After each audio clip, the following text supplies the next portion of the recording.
Hi, ഞാൻ doctor Juhi Das, Q&B health കെയറിലെ homeopathic ഫിസിഷ്യനാണ്. ഈ പുരുഷന്മാരിൽ പ്രോസ്റ്റേറ്റ് ഗ്രന്ഥിയിലുണ്ടാകുന്ന ഒരു നീർക്കെട്ടാണ് അല്ലെങ്കിൽ ഇൻഫ്ലമേഷനെയാണ് ബിനൈൻ പ്രോസ്റ്റേറ്റിക് ഹൈപ്പർട്രോഫി അഥവാ ബിനൈൻ പ്രോസ്റ്റേറ്റിക് എൻലാർജ്മെൻറ്റ് എന്ന് പറയുന്നത്. പുരുഷന്മാരിൽ പ്രോസ്റ്റേറ്റിക് ഗ്ലാൻഡിൻ്റെ ഒരു ഫംഗ്ഷൻ എന്ന് പറഞ്ഞാൽ അവർക്ക് സെമൻ പ്രൊഡക്ഷന് സഹായിക്കും. അവരുടെ യൂറിനറി ബ്ലാഡറിൻ്റെ തൊട്ട് താഴെയായിട്ട് സ്ഥിതി ചെയ്യുന്ന ഒരു ഗ്ലാൻഡാണ് ഈ പ്രോസ്റ്റേറ്റ് ഗ്ലാൻഡ്. അതിൻ്റെ ഉള്ളിൽ കൂടിയാണ് ഒരു യുറേത്രൽ ട്യൂബ് പാസ് ചെയ്യുന്നത്. ജസ്റ്റ് ഒന്ന് ഇമാജിൻ ചെയ്യുക, യൂറിനറി ബ്ലാഡർ ആണെങ്കിൽ ഇതിൻ്റെ തൊട്ട് താഴെയായിട്ട് ഇങ്ങനെ സ്ഥിതി ചെയ്യുന്നതാണ് ഈ പ്രോസ്റ്റേറ്റ് ഗ്ലാൻഡ്. ഇതിൻ്റെ ഉള്ളിൽ കൂടെയാണ് ഈ യുറേത്രൽ ട്യൂബ് അല്ലെങ്കിൽ മൂത്രനാളി പാസ് ചെയ്യുന്നത്. ഈ ഒരു പ്രോസ്റ്റേറ്റിക് ഗ്ലാൻഡിന് ഒരു എൻലാർജ്മെൻറ്റ് അല്ലെങ്കിൽ അതിനൊരു ഇൻഫ്ലമേഷൻ നീർക്കെട്ട് വരുമ്പോൾ അതിൻ്റെ അകത്തൂടെ പാസ് ചെയ്യുന്ന ആ യുറേത്രൽ സ്ട്രക്ചറിന് കംപ്രഷൻ വരുന്നു അല്ലെങ്കിൽ അത് ബ്ലോക്ക് ആവുന്നു. അപ്പോൾ എന്താ, യൂറിനറി റിലേറ്റ് ചെയ്തിട്ടുള്ള സിംറ്റംസ് ഈ മെയിൽസിൽ ഡെവലപ്പ് ചെയ്യാനുള്ള ചാൻസസ് ഉണ്ട്. അതായത് ലോവർ യൂറിനറി ട്രാക്ട് സിംറ്റംസ് ആണ് പ്രധാനമായിട്ടും അവർക്ക് ഉണ്ടാവുക. യൂറിനറി സിംറ്റംസ് എന്ന് പറയുമ്പം അവർക്ക് മൂത്രം ഒഴിക്കാനുള്ള ബുദ്ധിമുട്ടുണ്ടാവും. ചിലർക്ക് മൂത്രം ഒഴിച്ചു കഴിഞ്ഞാലും അവർക്ക് ഒരു ഫുൾനെസ് ഫീലിംഗ് ഉണ്ടാവില്ല. അതായത് യൂറിനേറ്റ് ചെയ്തു എന്നുള്ള ഒരു എംറ്റിങ് ഫീലിംഗ് ഉണ്ടാവില്ല. സ്റ്റിൽ അവരെ ബ്ലാഡറിൽ യൂറിൻ എക്സിസ്റ്റ് ചെയ്യുന്ന പോലെ തോന്നും. ചിലർക്ക് മൂത്രം ഒഴിക്കുമ്പം തന്നെ രക്തം വരാനുള്ള ചാൻസ് ഉണ്ട്, അല്ലെങ്കിൽ ഹെമറ്റൂറിയ വരാനുള്ള ഒരു ചാൻസസ് ഉണ്ട്. ചിലർക്ക് ലോവർ ബാക്ക് പെയിൻ ഉണ്ടാവും, അതായത് അതികഠിനമായിട്ടുള്ള നടുവേദന ഉണ്ടാവാം. ചിലർക്ക് മൂത്രം കെട്ടിക്കിടന്നിട്ട് അല്ലെങ്കിൽ മൂത്രം സഞ്ചിയിൽ ആ ഒരു മൂത്രം കെട്ടിക്കിടന്നിട്ട് അവർക്ക് കോംപ്ലിക്കേഷൻസ് ആയിട്ട് കിഡ്നി സ്റ്റോണിലേക്ക് ലീഡ് ചെയ്യാനുള്ള ഒരു ചാൻസസ് ഉണ്ട്. ഇനി യൂറിനറി ഈ ഒരു കംപ്രഷൻ അല്ലെങ്കിൽ ഈ ഒരു എൻലാർജ്മെൻറ്റ് കാരണം, ഈ പ്രോസ്റ്റേറ്റ് ഗ്രന്ഥിക്ക് ഉണ്ടാകുന്ന ഒരു ഇൻഫ്ലമേഷൻ കാരണം ആ ഒരു പ്രഷറുമോ അല്ലെങ്കിൽ ആ ഒരു എൻലാർജ്മെൻറ്റ് കാരണം ലോവർ ബാക്കിലേക്ക് ഒരു പ്രഷർ വരും. അപ്പം കിഡ്നി റിലേറ്റ് ചെയ്തിട്ടുള്ള ബുദ്ധിമുട്ടുണ്ടാവാതെ, കിഡ്നി റിലേറ്റ് ചെയ്യാന്ന് പറഞ്ഞു കഴിഞ്ഞാൽ കിഡ്നി ഫെയിലറിലേക്കൊക്കെ ലീഡ് ചെയ്യാനുള്ള ഒരു ചാൻസസ് ഉണ്ട്. ഞാൻ തുടക്കത്തിൽ പറഞ്ഞു ഈ ഒരു പ്രോസ്റ്റേറ്റ് ഗ്രന്ഥി സെമൻ പ്രൊഡക്ഷന് സഹായിക്കുന്നു എന്ന് പറഞ്ഞു. അപ്പോൾ ഇവർക്ക് ഈ ഒരു പ്രോസ്റ്റേറ്റ് ഗ്രന്ഥിയിൽ ഡിസ്റ്റർബൻസ് ഉണ്ടാകുമ്പം അവർക്ക് സെക്ഷൽ റിലേറ്റ് ചെയ്തിട്ടുള്ള ബുദ്ധിമുട്ടുണ്ടാകും. ഇൻഫെർട്ടിലിറ്റിയിലേക്കൊക്കെ ലീഡ് ചെയ്യാനുള്ള ഒരു ചാൻസസ് ഉണ്ട്. അപ്പം ഒരു കോംപ്ലിക്കേഷൻസ് എന്ന രീതിയിലാണ് നമുക്ക് ഈ ഒരു കംപ്ലയിൻസ് ഒക്കെ പറയാം. അതായത് കിഡ്നി സ്റ്റോൺ എന്ന് പറയാം, സെക്ഷൽ കംപ്ലയിൻസ് ഉണ്ടാവാം, ഇൻഫെർട്ടിലിറ്റി ഉണ്ടാവാം, അല്ലെങ്കിൽ ലോവർ ബാക്ക് പ്രഷർ കാരണം കിഡ്നി ഫെയിലർ എന്നൊക്കെ പറഞ്ഞിട്ടുള്ള ഇതൊക്കെ ഇതിൻ്റെ ഒരു കോംപ്ലിക്കേഷൻസ് എന്ന് പറയും. സിംറ്റംസ് ആയിട്ട് ഞാൻ പറഞ്ഞിട്ടുള്ളതാണ് ഈ ഒരു മൂത്രമൊഴിക്കാനുള്ള ഒരു ബുദ്ധിമുട്ട്. മൂത്രമൊഴിക്കുമ്പോൾ ചിലർക്ക് വേദന ഉണ്ടാവാം, ഒരു ഫുൾ കംപ്ലീറ്റ് ആയിട്ട് യൂറിൻ പോവാത്തൊരവസ്ഥ വരുന്നു, അല്ലെങ്കിൽ യൂറിൻ്റെ ആ ഒരു ഫ്ലോ അല്ലെങ്കിൽ യൂറിൻ്റെ ഫ്ലോ ഭയങ്കര, അല്ലെങ്കിൽ സ്ട്രീം ഓഫ് യൂറിൻ വളരെ വീക്കാവുക, അല്ലെങ്കിൽ മൂത്രം ഒഴിച്ചു കഴിഞ്ഞാലും അവിടെ ഉള്ള പോലെ തോന്നും. ബ്ലാഡർ ഫുള്ളി എംപ്റ്റി ചെയ്യാൻ പറ്റാത്തൊരവസ്ഥ ഉണ്ടാവുന്നു. രാത്രിയിലാണ് ഇവർക്ക് ഈ യൂറിനറി കംപ്ലയിൻസ് അധികമായിട്ടുണ്ടാവുക. യൂറിനേറ്റ് ചെയ്ത് കഴിഞ്ഞാലും അവർക്ക് പിന്നെയും ഇടയ്ക്കിടയ്ക്ക് അല്ലെങ്കിൽ റെക്കറൻ്റ് ആയിട്ട് അവർ കിടന്നുറങ്ങിയ സമയത്ത് എഴുന്നേറ്റ് ഈ ടോയ്ലറ്റ് പോകുന്ന ഒരവസ്ഥ വരുന്നു. ഇത്തരം ലക്ഷണങ്ങളൊക്കെയാണ് ഈ ബിനൈൻ പ്രോസ്റ്റേറ്റിക് എൻലാർജ്മെൻറ്റ് അല്ലെങ്കിൽ ഈ ഒരു ബിനൈൻ കണ്ടീഷനിൽ നമുക്ക് പുരുഷന്മാരിൽ കാണപ്പെടുന്നത്. ഒരു 40 വയസ്സിന് മുകളിലായിട്ടുള്ള പുരുഷന്മാരിലാണ് ഇത് ഏറ്റവും കൂടുതൽ കാണപ്പെടുന്നത്. കാരണം എന്താണെന്ന് വെച്ച് കഴിഞ്ഞാൽ അവരെ ആ ഒരു ലൈഫ് സ്റ്റൈൽ തന്നെയാണ്. ബിക്കോസ് ഒരു 45 അല്ലെങ്കിൽ ഒരു 50 ഏജ് അബവ് കഴിഞ്ഞ് കഴിഞ്ഞാൽ ഈ പ്രോസ്റ്റേറ്റ് ഗ്രന്ഥിയിൽ ചെറിയ ചെറിയ വീക്ക്നെസ് ഉണ്ടാവും. ആ വീക്ക്നെസ് അല്ലെങ്കിൽ ആ ഒരു വീക്ക്നെസ് അതിൻ്റെ ഒരു ട്രിഗറിങ് ഫാക്ടറാണ്. അതിലൂടെ തന്നെ അതിനൊരു ഒരു ഇൻഫ്ലമേഷനിലേക്ക് അത് ലീഡ് ചെയ്യാനുള്ള ഒരു ചാൻസസ് ഉണ്ട്. ഈ ഇൻഫ്ലമേഷൻ അല്ലെങ്കിൽ ഈ ഒരു നീർക്കെട്ട് വന്നു കഴിഞ്ഞാലാണ് ഈ യൂറിൻ റിലേറ്റ് ചെയ്തിട്ടുള്ള ബുദ്ധിമുട്ടുണ്ടാവുന്നത്. ഞാൻ പറഞ്ഞു ഈ യൂറിനറി ബ്ലാഡറിൻ്റെ താഴെയായിട്ട് ഒരു വാൽനട്ട് ഷേപ്പിലാണ് ഈ ഒരു പ്രോസ്റ്റേറ്റ് ഗ്രന്ഥി സ്ഥിതി ചെയ്യുന്നത്. ഇതിൽ ഒരു ഗ്രോത്ത് അല്ലെങ്കിൽ ഇതിന് എന്തെങ്കിലും ഒരു എൻലാർജ്മെൻറ്റ് ഉള്ളത് അത് 95% കോസസ് മാത്രമാണ്. അത് നോൺ ക്യാൻസറസ് ഗ്രോത്ത് ആയിരിക്കും. റിമൈനിങ് ഒരു 5% മാത്രമേ ഉള്ളൂ ഒരു ക്യാൻസറസ് ഗ്രോത്ത് ആവുന്നുള്ളൂ. അപ്പോൾ ക്യാൻസറസ് ഗ്രോത്ത് ആണെങ്കിൽ നമുക്കൊരു ഡിജിറ്റൽ റെക്ടൽ എക്സാമിനേഷൻ ചെയ്തതിന് ശേഷം ആ ഒരു ഏരിയയിലെ റീജിയൻ എടുത്തിട്ട് നമുക്ക് ബയോപ്സി ചെയ്ത് കഴിഞ്ഞാൽ അത് ട്യൂമറസ് ആണോ അല്ലെങ്കിൽ സ്പ്രെഡിങ് ആണോ അല്ലെങ്കിൽ മാലിഗ്നന്റ് സ്റ്റേജിലോട്ട് കടന്നിട്ടുണ്ടോ എന്ന് മനസ്സിലാക്കാൻ പറ്റും. ഇതല്ലാതെ, അതായത് ഈ ക്യാൻസറസ് അല്ലെങ്കിൽ റിമൈനിങ് ഒരു 95% നോൺ ക്യാൻസറസ് ഗ്രോത്ത് ആണെന്ന് പറഞ്ഞു. അപ്പോൾ അങ്ങനെ ഒരു ഗ്രോത്ത് ഉണ്ടെങ്കിൽ, ഇത്തരം ലക്ഷണങ്ങൾ കാണിക്കുകയാണെങ്കിൽ നമ്മളൊരു ഡോക്ടറെ കൺസൾട്ട് ചെയ്യുമ്പം ആ ഡോക്ടർ യൂറിൻ എക്സാമിനേഷൻ ചെയ്യാൻ അല്ലെങ്കിൽ യൂറിൻ ടെസ്റ്റ് ചെയ്യാൻ പറയും. അപ്പോൾ മൂത്രത്തിൽ എന്തെങ്കിലും പഴുപ്പോ അല്ലെങ്കിൽ പസൽസോ എപ്പിത്തീലിയൽ സെൽസോ അല്ലെങ്കിൽ പ്രോട്ടീൻ്റെ ഒക്കെ കണ്ടന്റ് ഉണ്ടെങ്കിൽ മൂത്ര റിലേറ്റ് ചെയ്തിട്ട് അല്ലെങ്കിൽ മൂത്രനാളിയിൽ എന്തെങ്കിലും ഇൻഫെക്ഷൻസ് വന്നിട്ടുണ്ടെന്ന് മനസ്സിലാക്കാം. അതേപോലെ തന്നെയാണ് ഈ ബിനൈൻ കംപ്ലയിൻസ് ഉള്ള പുരുഷന്മാരിൽ ഇടയ്ക്കിടയ്ക്ക് യൂറിനേറ്റിംഗ് ഇൻഫെക്ഷൻസ് ഉണ്ടാവും. UTI പോലത്തെ ഇൻഫെക്ഷൻസ് വരാനുള്ള ചാൻസസ് ഒരു 50% കൂടുതലാണ്. ബിക്കോസ് അവരെ ബ്ലാഡറിൽ ഈ യൂറിൻ ഇങ്ങനെ തങ്ങി നിൽക്കുമ്പം അവിടെ ഇൻഫ്ലമേഷൻ അല്ലെങ്കിൽ ആ ഒരു ബുദ്ധിമുട്ട് ആ പേഷ്യൻസിന് ഡെവലപ്പ് ചെയ്യാം. അപ്പം ഇടയ്ക്കിടയ്ക്ക് ഈ മൂത്രം ഒഴിക്കാനുള്ള ബുദ്ധിമുട്ടും അല്ലെങ്കിൽ ഈ മൂത്രം ഒഴിക്കുമ്പം വേദന തോന്നുന്നു അല്ലെങ്കിൽ മൂത്രം ഒഴിക്കാനുള്ള ആ ഒരു അർജൻസി നഷ്ടപ്പെടുന്നു. ചിലപ്പോൾ മൂത്രം ഒരു ഡ്രോപ്പ് ബൈ ഡ്രോപ്പ് ആയിട്ട് വരുന്നു. മൂത്രം ഒഴിച്ചു കഴിഞ്ഞ് കഴിഞ്ഞാലും ചിലപ്പോൾ അത് കംപ്ലീറ്റ് ആവാതെ ചെറുതായിട്ട് ഇങ്ങനെ ഒരു ഡ്രിബ്ലിംഗ് ഓഫ് യൂറിൻ എന്നൊക്കെ പറയും. ഇത്തരം ലക്ഷണങ്ങളൊക്കെ ഉണ്ടെങ്കിൽ അത് ചിലപ്പം അവർക്ക് ഇൻഫെക്ഷൻ വരാൻ അല്ലെങ്കിൽ UTI പോലത്തെ ഇൻഫെക്ഷൻസ് ഒക്കെ വരാനുള്ള ചാൻസസ് വളരെ കൂടുതലാണ്. അപ്പം ഈ ഒരു പേഷ്യൻസിൽ ഇങ്ങനത്തെ ഒരു ബിനൈൻ കംപ്ലയിൻസ് ഉള്ള പേഷ്യൻസ് വന്നു കഴിഞ്ഞാൽ അവരെ ഒരു യൂറിൻ ടെസ്റ്റ് ചെയ്യും. അതിനുശേഷം അവരൊരു ഡിജിറ്റൽ റെക്ടൽ എക്സാമിനേഷൻ ചെയ്യും. അതായത് ആനസ് റീജിയനിലോട്ട് ഹാൻഡ് ഇൻസേർട്ട് ചെയ്തിട്ട് അവരെ പ്രോസ്റ്റേറ്റ് ഗ്രന്ഥിനെ എക്സാമിൻ ചെയ്യും. എക്സാമിൻ ചെയ്യുമ്പം അതിൽ എന്തെങ്കിലും എക്സ്ട്രാ ഗ്രോത്തോ അല്ലെങ്കിൽ എക്സ്ട്രാ ട്യൂമറസ് ഗ്രോത്തോ അല്ലെങ്കിൽ എന്തെങ്കിലും പോളിപ്പോ ഒക്കെ ഉണ്ടെങ്കിൽ ആ ഒരു എക്സാമിനേഷനിലൂടെ മനസ്സിലാക്കാൻ പറ്റുന്നതാണ്. മറ്റൊരു പ്രധാനപ്പെട്ടായിട്ടുള്ള ഒരു ബ്ലഡ് ടെസ്റ്റാണ് പ്രോസ്റ്റേറ്റിക് സ്പെസിഫിക് ആൻറ്റിജൻ ടെസ്റ്റ് എന്ന് പറഞ്ഞാൽ.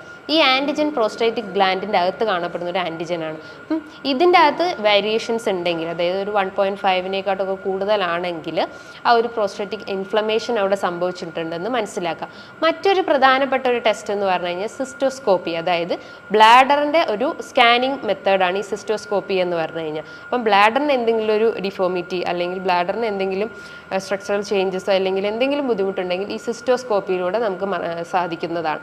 അപ്പോൾ ഇത്തരം ടെസ്റ്റ് അല്ലെങ്കിൽ ഈ പറഞ്ഞിട്ടുള്ള ടെസ്റ്റിലൂടെ ഒക്കെ തന്നെയാണ് നമുക്ക് പ്രോസ്റ്റേറ്റ് ഗ്രന്ഥിയിൽ എന്തെങ്കിലും നീർക്കെട്ടോ അല്ലെങ്കിൽ ഒരു എക്സ്ട്രാ ഗ്രോത്തോ അല്ലെങ്കിൽ എന്തെങ്കിലും ഡിഫോമിറ്റി ഉണ്ടോ എന്ന് അറിയാൻ പറ്റുന്നത്. ഈ പ്രോസ്റ്റേറ്റ് ഗ്രന്ഥി ഇൻഫ്ലെയിംഡ് ആവാൻ പല കാരണങ്ങളുണ്ട്. പുരുഷന്മാരിൽ മെയിൻ ആയിട്ട് വരുന്നതിൻ്റെ ഒരു കാരണം എന്ന് പറഞ്ഞാൽ ഏജിങ് പ്രോസസ്സാണ്. അതായത് ഒരു 50 ഏജ് ആകുമ്പോൾ അല്ലെങ്കിൽ ഒരു 45 എബവ് ആകുമ്പോൾ അവർ ഈ ഒരു പ്രോസ്റ്റേറ്റ് ഗ്രന്ഥിൻ്റെ ഒരു ഫങ്ഷനിങ് കുറച്ചൊരു വീക്ക് ആവും. അപ്പോൾ ഒരു ഏജിങ് പ്രോസസ്സാണ് ഒരു പ്രധാനപ്പെട്ട ഒരു കാരണം.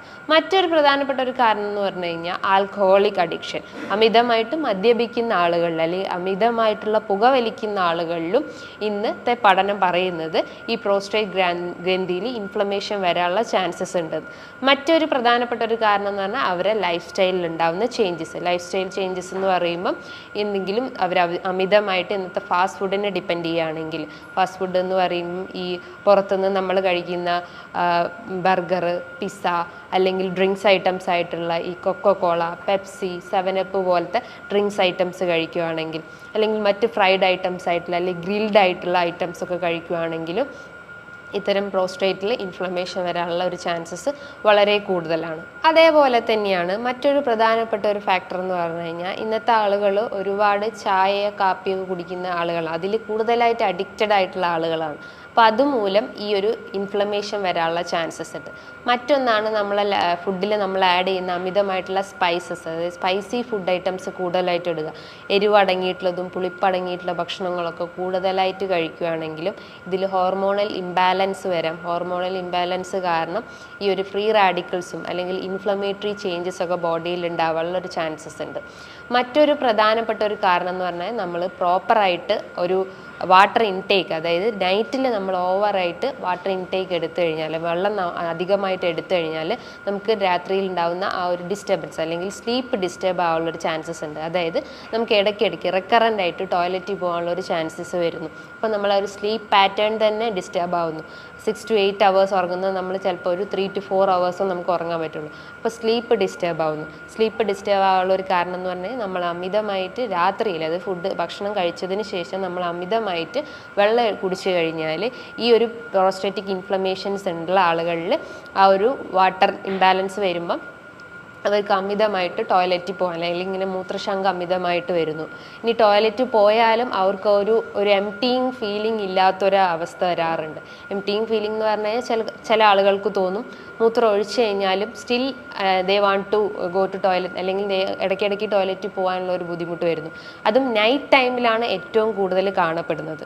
മറ്റൊരു പ്രധാനപ്പെട്ട ഒരു കാരണം എന്ന് പറഞ്ഞു കഴിഞ്ഞാൽ ഈ ഭക്ഷണത്തിലൊക്കെ നമ്മൾ ധാരാളം ഉപ്പ്, അതായത് സാൾട്ട് കണ്ടന്റ് കൂടിയിട്ടുള്ള ഫുഡ് ഐറ്റംസ് എടുക്കുകയാണെങ്കിലും അതൊരു ട്രിഗറിങ് ഫാക്ടറാണ് ഈ ഒരു ഇൻഫ്ലമേറ്ററി ചേഞ്ചസ് വരാൻ. പിന്നെ ഒരു കാരണം എന്ന് പറഞ്ഞു കഴിഞ്ഞാൽ നമുക്ക് ഈ ഫാസ്റ്റ് ഫുഡിൽ വരുന്നതിന് നമ്മൾ ഹൈ കലോറി അല്ലെങ്കിൽ ഹൈ ഫാറ്റി ഫുഡൊക്കെ കഴിക്കുകയാണെങ്കിൽ, ഫാറ്റി ഫുഡ് എന്ന് പറയുമ്പം ഇന്നത്തെ ഈ ഒരു ഇതിൽ വരുന്നതാണ് ഈ പിസ്സ, ബർഗർ പോലത്തെ, അല്ലെങ്കിൽ ഫ്രൈഡ് ഐറ്റംസും അല്ലെങ്കിൽ ഡീപ്പ് ഫ്രൈ ചെയ്തിട്ടുള്ള ചിക്കനും മട്ടനും ഒക്കെ അല്ലെങ്കിൽ റെഡ് മീറ്റൊക്കെ ഉണ്ടെങ്കിലും അതും കൂടുതലായിട്ട് വരാനുള്ള ചാൻസ്, അല്ലെങ്കിൽ അത് അമിതമായിട്ട് കഴിച്ചു കഴിഞ്ഞാൽ ഈ ഒരു ഇൻഫ്ലമേറ്ററി കണ്ടീഷൻസ് വരാനുള്ള ചാൻസസ് വളരെ കൂടുതലാണ്. അപ്പം നമുക്ക് അറിയാം ഈ വാട്ടർ ഇൻടേക്ക് അല്ലെങ്കിൽ ഈ തെറ്റായിട്ടുള്ള ഒരു ലൈഫ് സ്റ്റൈൽ ചേഞ്ചസ് എന്ന് പറയുമ്പോൾ നമുക്ക് ഇംപ്രോപ്പർ ആയിട്ടുള്ള നമ്മളെ സ്ലീപ്പ്, അതുപോലെ വാട്ടർ ഇൻടേക്ക് പറയാം. പിന്നെ ഈ ഫ്രൈഡ് ഫുഡ് ഐറ്റംസ് അല്ലെങ്കിൽ processed food items, carbonated drinks ഒക്കെ കൂടുതലായിട്ട് എടുക്കുക, spicy items, oily food items, ഇതൊക്കെയാണ് ഇതിൻ്റെ ഒരു ട്രിഗറിങ് ഫാക്ടർ അല്ലെങ്കിൽ ഇതിനെ അഗ്രിവേറ്റ് ചെയ്യുന്ന ഒരു ഫാക്ടർ എന്ന് പറഞ്ഞു കഴിഞ്ഞാൽ ഇത്രയും ഇതൊക്കെയാണ്. ഇത് കൺട്രോൾ ചെയ്ത് കഴിഞ്ഞാലുള്ളൂ നമുക്ക് ഈ ഒരു ഇൻഫ്ലമേറ്ററി ചേഞ്ചസിനെ നമുക്ക് കൺട്രോൾ ചെയ്യാൻ പറ്റുള്ളൂ. ഇൻഫ്ലമേറ്ററി ചേഞ്ചസിനെ കൺട്രോൾ ചെയ്യാൻ നമ്മൾ ചെയ്യേണ്ടത് ഒരു ഡയറ്റിൽ നമ്മൾ ആൻറ്റി ഇൻഫ്ലമേറ്ററി ആയിട്ടുള്ള ഫുഡ് ഐറ്റംസ് എടുക്കുക, അല്ലെങ്കിൽ നീർക്കെട്ട് കുറയ്ക്കാൻ സഹായിക്കുന്ന ഫുഡ് ഐറ്റംസ് നമ്മൾ ഡയറ്റിൽ ഉൾപ്പെടുത്തുക. അതായത് ഫ്രൂട്ട്സ് ആയിട്ടും വെജിറ്റബിൾസ് ആയിട്ടും സീഡ് ഐറ്റംസ് ആയിട്ടും നമ്മളെ ഡയറ്റിൽ ഉൾപ്പെടുത്തി കഴിഞ്ഞാൽ ഈ ഒരു ഇൻഫ്ലമേഷൻ അല്ലെങ്കിൽ ഈ ഒരു സ്വെല്ലിങ് നമുക്ക് കുറയ്ക്കാൻ പറ്റും. അതോടൊപ്പം തന്നെ അതിനോടനുബന്ധിച്ചിട്ടുള്ള ആ ഒരു സിംറ്റംസിൻ്റെ ഒരു ഇൻറ്റൻസിറ്റി നമുക്ക് കുറയ്ക്കാൻ പറ്റും. ഈ ഒരു പ്രോസ്ട്രേറ്റ് ഗ്രന്ഥി തന്നെ പല സ്റ്റേജിലായിട്ടുണ്ട്, മൈൽഡ്, മോഡറേറ്റ്, സിവിയർ. ഇനീഷ്യലി ഈ പേഷ്യൻറ്റിന് ചിലപ്പം ഒരു ചെറിയ രീതിയിലുള്ളൊരു സിംറ്റംസ് മാത്രമായിരിക്കും, ചിലപ്പോൾ അവർക്ക് യൂറിനേറ്റ് ചെയ്യുമ്പോൾ ഒരു വേദന പോലെയൊക്കെ ആയിരിക്കും കാണപ്പെടുക. ഒരു സ്റ്റേജ് കഴിഞ്ഞാൽ കുറച്ചുകൂടി ഒരു മോഡറേറ്റ് സ്റ്റേജിലോട്ടൊക്കെ പോകുമ്പോഴായിരിക്കും അവർക്ക് നൈറ്റിൽ ഈ ഒരു റെക്കറൻസി വരിക. റെക്കറൻസി എന്ന് പറഞ്ഞു കഴിഞ്ഞാൽ ഇടയ്ക്കിടയ്ക്ക് മൂത്രമൊഴിക്കാൻ തോന്നുക. പിന്നെ ഒരു സ്റ്റേജ് കഴിഞ്ഞാൽ, അതായത് ഒരു 4th സ്റ്റേജ് അല്ലെങ്കിൽ ഒരു 3rd സ്റ്റേജിലോട്ടൊക്കെ എത്തിക്കഴിഞ്ഞാൽ, കുറച്ചുകൂടി സിവിയർ സ്റ്റേജിലോട്ട് എത്തിക്കഴിഞ്ഞാൽ അവർക്ക് റെക്കറൻ്റായിട്ട് ഈ ഇൻഫെക്ഷൻസ് വരും. കാരണം ബ്ലാഡറിൽ ഈ ഒരു യൂറിൻ ഇങ്ങനെ കെട്ടിക്കിടക്കുമ്പോൾ അവർക്ക് ഇൻഫെക്ഷൻസ് വരാനുള്ള ചാൻസസ് ഉണ്ട്. അതോടൊപ്പം തന്നെ അതിൻ്റെ ഒരു കോംപ്ലിക്കേഷൻസ് ആയിട്ട് ഞാൻ തുടക്കത്തിൽ തന്നെ പറഞ്ഞു, സ്റ്റോണിൽ വരാനുള്ള ചാൻസ്, അതായത് കാൽഷ്യം ഓക്സലേറ്റ് പോലത്തെ സ്റ്റോണൊക്കെ കിഡ്നിയിൽ ഡെപ്പോസിറ്റ് ചെയ്യാനുള്ള ഒരു ചാൻസസ് ഉണ്ട്. അപ്പോൾ കിഡ്നിയിൽ ഡെപ്പോസിറ്റ് ചെയ്ത് കഴിഞ്ഞാൽ അവർക്ക് കിഡ്നി ഫെയിലർ ഉണ്ടാവാൻ ചാൻസസ് ഉണ്ട്. കിഡ്നി ഫെയിലർ എന്ന് പറയുമ്പോൾ എന്താ, നമുക്ക് യൂറിനറി ഔട്ട്പുട്ട് ലെസ് ആവുന്നൊരു കണ്ടീഷൻ. നോർമൽ യൂറിനറി ഔട്ട്പുട്ട് എന്ന് പറയുമ്പോൾ 1 to 1.5 ലിറ്റർ ആണ്. അപ്പം ആ ഒരു യൂറിനറി ഔട്ട്പുട്ടിലേക്ക് തന്നെ ലീഡ് ചെയ്യാനുള്ള ഒരു ചാൻസസ് ഉണ്ട്. അപ്പം ഒരു ഒലിഗോ യൂറിയ എന്നുള്ള കണ്ടീഷനിലേക്കൊക്കെ വരാറുണ്ട്. അതിൽ ഒലിഗോ യൂറിയ എന്ന് പറഞ്ഞാൽ ഒരു 400 ml അത്രയും യൂറിനറി ഔട്ട്പുട്ട് കുറയുന്ന ഒരു അവസ്ഥയിലൊക്കെ ഈ ഒരു ഇൻഫ്ലമേറ്ററി ചേഞ്ചസ് വന്നു കഴിഞ്ഞാൽ നമ്മളെ ബോഡിയിൽ ഈ ഒരു ഇത് കാണിക്കാൻ ചാൻസസ് ഉണ്ട്. ഞാൻ നേരത്തെ പറഞ്ഞു, ഈ ഒരു ഇൻഫ്ലമേറ്ററി ചേഞ്ചസ് പ്രോസ്റ്റേറ്റ് ഗ്രന്ഥിയിൽ വന്നു കഴിഞ്ഞാൽ നമ്മൾ ചെയ്യേണ്ട ടെസ്റ്റിൽ ഒരു ഇതാണ്, നമുക്ക് സ്കാനിങ് ചെയ്യാം. അതായത് വയറിനൊരു അൾട്രാസോണോഗ്രഫി എടുത്തു കഴിഞ്ഞാൽ USG ഓഫ് അബ്ഡമൻ ആൻഡ് പെൽവിസിൻ്റെ ആ ഒരു സ്കാനിങ് ചെയ്ത് കഴിഞ്ഞാൽ പെൽവിക് റീജിയണിൽ സിറ്റുവേറ്റ് ചെയ്തിട്ടുള്ള ഓർഗൻസിൻ്റെ എല്ലാതിൻ്റെയും ഡീറ്റെയിൽസ് അതിൽ വരും. അതിലാണ് കിഡ്നിയിൽ എന്തെങ്കിലും ഫങ്ഷൻസ്, യൂറിനറി ബ്ലാഡർ, യുറെറ്റർ, ഫീമെയിൽസിലാണെങ്കിൽ ഓവറി, യൂട്രസ്, മെയിൽസിലാണെങ്കിൽ പ്രോസ്റ്റേറ്റ് ഗ്ലാൻഡിൽ ഇൻഫ്ലമേഷൻസ് ഉണ്ടെങ്കിൽ അതൊക്കെ അറിയാൻ പറ്റും. അപ്പം ഈ ഒരു സ്കാനിങ്ങിലൂടെ തന്നെ അതിൻ്റെ അകത്ത് നമുക്ക് റിപ്പോർട്ട് പ്രകാരം അതിൽ എഴുതിയിട്ടുണ്ടാവും ഇൻഡിക്കേറ്റഡ് എന്ന് പറഞ്ഞിട്ട്, പ്രോസ്റ്റേറ്റ് മെഗാലി അല്ലെങ്കിൽ പ്രോസ്റ്റേറ്റ് ഗ്ലാൻഡ് ഇൻഫ്ലമേഷൻ എന്നൊക്കെ പറഞ്ഞിട്ട്, അല്ലെങ്കിൽ എൻലാർജ്മെൻറ്റ് എന്നൊക്കെ പറഞ്ഞിട്ട് ആ ഒരു റിപ്പോർട്ടിൽ എഴുതി കാണിക്കുന്നതാണ്. അപ്പം ഈ ഒരു സ്കാനിങ് എടുത്തു കഴിഞ്ഞാൽ അതിന് ഇൻഫ്ലമേറ്ററി ആയിട്ടുണ്ടോ അല്ലെങ്കിൽ ഏത് സ്റ്റേജിലാണ്, മൈൽഡ് ആണോ, മോഡറേറ്റ് ആണോ, സിവിയർ ആണോ, ഏത് സ്റ്റേജ് ആണെന്ന് നമുക്ക് സ്കാനിങ്ങിലൂടെ അറിയാൻ പറ്റും. ഇനി നമുക്ക് ഒരു നോൺ ക്യാൻസറസ് അല്ലെങ്കിൽ ക്യാൻസറസ് ഗ്രോത്ത് വല്ലതും ഉണ്ടെങ്കിൽ, ഞാൻ തുടക്കത്തിൽ പറഞ്ഞിട്ടുണ്ട്, അതൊരു ട്യൂമർ സ്റ്റേജിലോട്ട് കടന്നിട്ടുണ്ടെങ്കിൽ അതിൻ്റെ ഒരു ബയോപ്സി എടുക്കാം. ബയോപ്സി എടുത്തു കഴിഞ്ഞാൽ നമുക്കറിയാൻ പറ്റും അതൊരു ഡിഫറൻഷ്യേറ്റിംഗ് ആണോ അല്ലെങ്കിൽ മാലിഗ്നൻ സ്റ്റേജിലുണ്ടോ അല്ലെങ്കിൽ ബിനൈൻ സ്റ്റേജ് തന്നെയാണോ എന്ന് അറിയാൻ സഹായിക്കുന്നതാണ്. യൂഷ്വലി ഒരു 95% ഞാൻ നേരത്തെ തന്നെ പറഞ്ഞിട്ടുണ്ട്, അതൊരു ബിനൈൻ സ്റ്റേജാണ്. ഇത് നോൺ ക്യാൻസറസ് ഗ്രോത്ത് ആണ്. അപ്പോൾ നമുക്കധികം പേടിക്കാനൊന്നുമില്ല. നമുക്ക് ആ ഒരു സിംറ്റംസിനെ കൺട്രോൾ ചെയ്ത് കഴിഞ്ഞാൽ അല്ലെങ്കിൽ നമ്മളെ ലൈഫ് സ്റ്റൈലിൽ കുറച്ച് മോഡിഫിക്കേഷൻസ് വരുത്തി കഴിഞ്ഞാൽ നമുക്ക് ഈ ലക്ഷണങ്ങളൊക്കെ നമുക്ക് കൺട്രോൾ ചെയ്യാൻ പറ്റും. പിന്നെ ഇതൊരു ഏജിങ് കംപ്ലൈൻറ്റും കൂടിയാണ്. ഏജിങ് പ്രോസസ്സിൽ ഉണ്ടാകുന്ന ഒരു ഡിഫോമിറ്റി അല്ലെങ്കിൽ ഒരു കംപ്ലൈൻറ്റ് കൂടി ആയതുകൊണ്ട് തന്നെ നമുക്ക് ഒരു 60% അല്ലെങ്കിൽ ഒരു 70% നമുക്ക് അസുഖത്തിനെ നമുക്ക് കൺട്രോൾ ചെയ്യാൻ പറ്റും. റിമൈനിങ് നമ്മൾക്ക് മെഡിസിൻസോ അല്ലെങ്കിൽ മറ്റെന്തെങ്കിലും ഡയറ്റിലൊക്കെ ഫോക്കസ് ചെയ്ത് കഴിഞ്ഞാൽ നമുക്ക് ഈ ഒരു അസുഖത്തിനെ നമുക്ക് കൺട്രോൾ ചെയ്യാൻ പറ്റും. ഇനി ഇത്തരം പേഷ്യൻസ് അല്ലെങ്കിൽ ഈ ഒരു പ്രോസ്റ്റേറ്റ് എൻലാർജ്മെൻ്റ് ഉള്ള ആളുകൾ നമ്മൾ ഫോക്കസ് ചെയ്യേണ്ട അല്ലെങ്കിൽ അവർ ഫോക്കസ് ചെയ്യേണ്ട ഡയറ്റ് എന്തൊക്കെയാണെന്ന് നമുക്ക് നോക്കാം. ഡയറ്റ് എന്ന് പറയും അവർ ഒഴിവാക്കേണ്ട ഒരു ഡയറ്റ് എന്ന് പറഞ്ഞാൽ അതിൻ്റെ ഒരു ട്രിഗറിങ് ഫാക്ടർ ആയിട്ടുള്ളതാണ് ഈ ഫ്രൈഡ് ഫുഡ്, അല്ലെങ്കിൽ ഹൈ ഓയിലി ഫുഡായിട്ടുള്ളത്, അല്ലെങ്കിൽ ലോ ഫൈബർ റിച്ച് ആയിട്ടുള്ള ഫുഡ് ഐറ്റംസ് ഒക്കെ എടുക്കുന്നുണ്ടെങ്കിൽ, അതായത് ലോ ഫൈബറിന് പകരം ഹൈ ഫൈബർ റിച്ച് ആയിട്ടുള്ള ഫുഡ് ഐറ്റംസ് എടുക്കുക. ഫാറ്റി ഫുഡ് ആണെങ്കിൽ ഫാറ്റി ഫുഡ് ഒഴിവാക്കിയിട്ട് നല്ല ഹെൽത്തി ഫാറ്റ്സ്, അൺഹെൽത്തി ഫാറ്റിന് പകരം ഹെൽത്തി ഫാറ്റ്സ് നമ്മളെ ബോഡിക്ക് കൊടുക്കാൻ ശ്രമിക്കുക.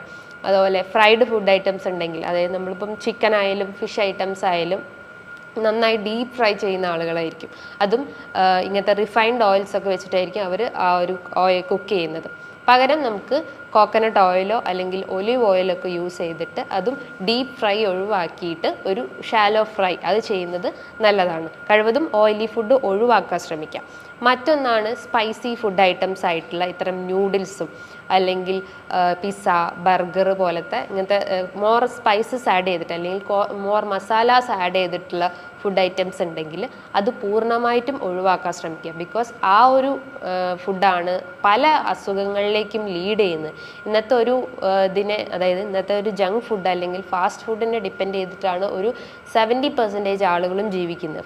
ഹോട്ടൽ ഫുഡിന് തന്നെയാണ് എല്ലാവരും ഡിപ്പെൻഡ് ചെയ്യുന്നത്. നമ്മൾ വീട്ടിൽ കുക്ക് ചെയ്യുന്ന അല്ലെങ്കിൽ വീട്ടിലുണ്ടാക്കുന്ന ഒരു ഹെൽത്തി ഫുഡിനെ ആരും ഡിപ്പെൻഡ് ചെയ്യാറില്ല. അതുമൂലം തന്നെ നമുക്ക് ഇതും അല്ല ഇതിനോടനുബന്ധിച്ചിട്ടുള്ള പല അസുഖങ്ങളും വരാനുള്ള ഒരു ചാൻസസ് ഉണ്ട്. അപ്പം നമുക്ക് ഫോക്കസ് ചെയ്യേണ്ടത് ഈ ഒരു ഫ്രൈഡ് ഫുഡ് ഐറ്റംസ് ഒഴിവാക്കിയിട്ട് നല്ല ഹെൽത്തി ആയിട്ടുള്ള ന്യൂട്രീഷ്യസ് ഫുഡ് ഐറ്റംസ് എടുക്കാൻ ശ്രമിക്കുക. ഇനി ചായയും കാപ്പിയും ഒക്കെ ഡെയിലി നമ്മളൊരു 4-5 നേരമൊക്കെ എടുക്കുന്ന ആളുകളാണെങ്കിൽ അത് ഒരു നേരമൊക്കെ നമുക്ക് കുറയ്ക്കാൻ നോക്കുന്നത് അത്രയും നല്ലതാണ്. ബിക്കോസ് അഡിക്റ്റഡ് ആയിട്ടുള്ള ഒരാൾക്ക് ഇത്തരം ഇത് കുറയ്ക്കുക എന്ന് പറയുമ്പോൾ അവർക്ക് ഭയങ്കര ബുദ്ധിമുട്ടായിരിക്കും. അപ്പം ചായയും കാപ്പിയും ഒക്കെ എടുക്കുന്നുണ്ടെങ്കിൽ അത് ഒരു നേരം അല്ലെങ്കിൽ ഒരു രാവിലെയോ അല്ലെങ്കിൽ ഒന്നെങ്കിൽ ഈവനിങ് ആയിട്ടുള്ളൊരു ചായയോ കാപ്പിയോ എടുക്കുന്നത് നല്ലതാണ്.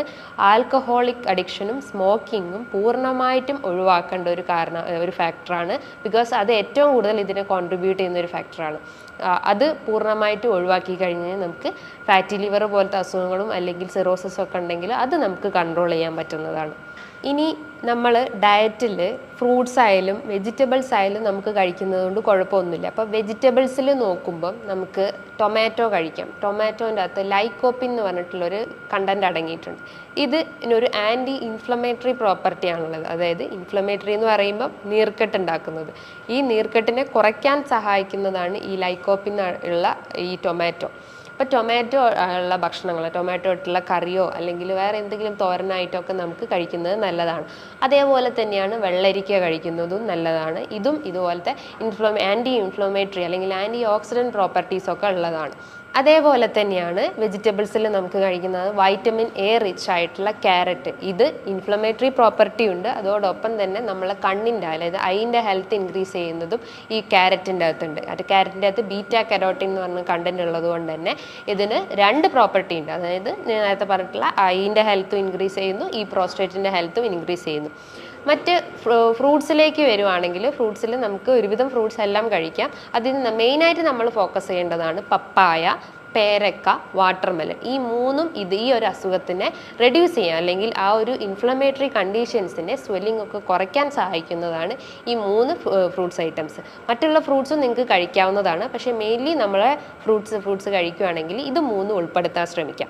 മറ്റൊരു പ്രധാനപ്പെട്ട ഒരു സീഡ് ഐറ്റംസ്, ഇതിപ്പോൾ നേരത്തെ പറഞ്ഞിട്ടുള്ളതാണ് വെജിറ്റബിൾസും ഫ്രൂട്ട്സും. ഇനിയിപ്പോൾ സീഡ് ഐറ്റംസിൽ നോക്കുകയാണെങ്കിൽ നമുക്ക് പിസ്ത, ബദാമൊക്കെ കഴിക്കുന്നത് നല്ലതാണ്. സീഡ് ഒരുവിധം എല്ലാ സീഡ്സും നമുക്ക് കഴിക്കുന്നതും കുഴപ്പമൊന്നുമില്ല. ബിക്കോസ് അതിൻ്റെ അകത്ത് ഇതുപോലെ തന്നെ ആൻറ്റി ഇൻഫ്ലമേറ്ററി പ്രോപ്പർട്ടീസും ഉണ്ട്, ആൻറ്റി ഓക്സിഡൻറ്റ് പ്രോപ്പർട്ടീസും ഉണ്ട്. ഇത് നമ്മളെ ബോഡിയിലെ ഫ്രീ റാഡിക്കൽസിനെയൊക്കെ സഹായിക്കുകയും omega-3 ഫാറ്റി ആസിഡ്സ് ഉള്ളതുകൊണ്ട് തന്നെ ഇത്തരം ഇൻഫ്ലമേഷൻസും പെയിൻ അല്ലെങ്കിൽ സ്വെല്ലിങ്സ് ഒക്കെ റെഡ്യൂസ് ചെയ്യാൻ സഹായിക്കുന്നതാണ്. മറ്റൊരു പ്രധാനപ്പെട്ട ഒരു സീഡ് ഐറ്റമാണ് പംകിൻ സീഡ്സ്. ഇതിൻ്റെ അകത്ത് ഒരുപാട് മെഗ്നീഷ്യം അടങ്ങിയിട്ടുണ്ട്. ഇത് ആൻറ്റി ഇൻഫ്ലമേറ്ററി പ്രോപ്പർട്ടി ഉണ്ട്. അതോടൊപ്പം തന്നെ നമ്മളെ പ്രതിരോധ ശേഷിയൊക്കെ ഇൻക്രീസ് ചെയ്യുകയും ചെയ്യും. ഇത് കഴിച്ചു കഴിഞ്ഞാൽ നമ്മളെ മസിൽ സ്ട്രെങ്ത്തും അല്ലെങ്കിൽ നമ്മളെ ബോൺ സ്ട്രെങ്ത്തും ഒക്കെ ഇൻക്രീസ് ചെയ്യാൻ പറ്റുന്നതാണ്. അതേപോലെ തന്നെയാണ് നമ്മുടെ ഡയറ്റിൽ ഉൾപ്പെടുത്തുന്നതാണ് വെളുത്തുള്ളിയും അല്ലെങ്കിൽ ചുവന്നുള്ളിയൊക്കെ. ഇതൊക്കെ ഇതിൻ്റെ അകത്ത് ഒരുപാട് ന്യൂട്രിയൻസും വൈറ്റമിൻസും ഒക്കെ അടങ്ങിയിട്ടുണ്ട്. ഇത് നമ്മളെ ഡയറ്റിൽ ഉൾപ്പെടുത്തി കഴിഞ്ഞാൽ ഇത്തരം സ്വെല്ലിങ്ങും ഇൻഫ്ലമേഷൻസും അല്ലെങ്കിൽ നമ്മളെ ഗട്ട് ഹെൽത്ത് ഒക്കെ ക്ലിയർ ചെയ്യാൻ സഹായിക്കുന്നതാണ്. അപ്പോൾ ഈ പറഞ്ഞിട്ടുള്ള ഒരു പ്രോപ്പർ രീതിയിലുള്ള ഒരു ഡയറ്റ് നമുക്ക് ഫോക്കസ് ചെയ്ത് കഴിഞ്ഞാൽ ഈ ഒരു അസുഖത്തെ നമുക്ക് പൂർണ്ണമായിട്ടും അല്ലെങ്കിൽ ഒരു 80% നമുക്ക് കൺട്രോൾ ചെയ്യാൻ സഹായിക്കുന്നതാണ്. ഇതോടൊപ്പം തന്നെ നമുക്കൊരു ലൈറ്റ് എക്സസൈസ് ചെയ്യുക, അതായത് കീഗൽ എക്സസൈസ് പോലത്തെ എക്സസൈസ് ഒക്കെ ചെയ്ത് കഴിഞ്ഞാൽ ആ ഒരു പെൽവിക് മസിൽസ് അല്ലെങ്കിൽ ബട്ടക്സ് റീജിയത്തിലുള്ള മസിൽസിനൊക്കെ കുറച്ചുകൂടി ഒരു സ്ട്രെങ്തൻ കിട്ടുകയും അല്ലെങ്കിൽ അതൊന്നുകൂടി റിലാക്സ് ആവുകയും ആ ഒരു ഏരിയയ്ക്ക് കൂടുതൽ ബ്ലഡ് സപ്ലൈ ഒക്കെ എത്തുകയും ഈ ഒരു നീർക്കെട്ട് അല്ലെങ്കിൽ ഇൻഫ്ലമേഷൻസ് ഒക്കെ റെഡ്യൂസ് ചെയ്യാൻ സഹായിക്കുന്നതാണ്. അപ്പോൾ ഈ പറഞ്ഞിട്ടുള്ള ഒരു എക്സസൈസും വാട്ടർ ഇൻടേക്കും ഡയറ്റും മെയിനായിട്ട് നമ്മൾ ഫോക്കസ് ചെയ്യുക. അപ്പം ഏതൊരു അസുഖം വന്നു കഴിഞ്ഞാലും നമ്മൾ പെട്ടെന്ന് പോയിട്ട് മെഡിസിൻസ് എടുത്തിട്ട് ആ ഒരു ഇൻഫ്ലമേഷൻസ് അല്ലെങ്കിൽ നീർക്കെട്ടിനെ താൽക്കാലികമായി നിർത്താനല്ല ചെയ്യേണ്ടത്. നമ്മൾ ഇത് വന്നതിൻ്റെ റൂട്ട് കോസ് കണ്ടെത്തുക, അതിനുശേഷം അതിൻ്റെ എന്തെങ്കിലും ഡയറ്റ് അല്ലെങ്കിൽ എക്സസൈസ് ഒരു 4th ഇതിലോട്ടാണ് നമ്മൾ മെഡിസിൻസ് ഫോക്കസ് ചെയ്യേണ്ടത്. പൂർണ്ണമായിട്ട് ഒരു മെഡിസിൻസിനെ ഡിപ്പെൻഡ് ചെയ്ത് നമുക്ക് ഈ ഒരു സിറ്റുവേഷൻസ് അല്ലെങ്കിൽ ഈ ഒരു കാലത്ത് നമുക്ക് അസുഖത്തെ മാറ്റിയെടുക്കാൻ പറ്റില്ല. ബിക്കോസ് ഈ ഒരു തെറ്റായിട്ടുള്ളൊരു ജീവിതശൈലി അല്ലെങ്കിൽ ഇംപ്രോപ്പർ ആയിട്ടുള്ള ഒരു ഡയറ്റാണ് ഓൾമോസ്റ്റ് എല്ലാ അസുഖത്തിലേക്കും ലീഡ് ചെയ്യുന്നത്. അപ്പം ഡയറ്റിൽ നമ്മൾ ആദ്യം നന്നായിട്ട് ഫോക്കസ് ചെയ്യാൻ നോക്കുക, ദെൻ എക്സസൈസ് ചെയ്യുക, ദെൻ ഈ ഒരു മെഡിസിൻസും സ്റ്റാർട്ട് ചെയ്ത് കഴിഞ്ഞാൽ ഇത്തരം നീർക്കെട്ടിനെയൊക്കെ നമുക്ക് പൂർണ്ണമായിട്ടും മാറ്റിയെടുക്കാൻ പറ്റുന്നതാണ്. ഇനിയിപ്പോൾ ഇതുമായി ബന്ധപ്പെട്ട് എന്തെങ്കിലും സംശയങ്ങൾ ഉണ്ടെങ്കിൽ നിങ്ങൾക്ക് താഴെ കാണുന്ന നമ്പറിൽ കോൺടാക്റ്റ് ചെയ്യാവുന്നതാണ്. ഇനിയും നല്ലൊരു ഹെൽത്ത് വീഡിയോയുമായി വീണ്ടും കാണാം. Thank you.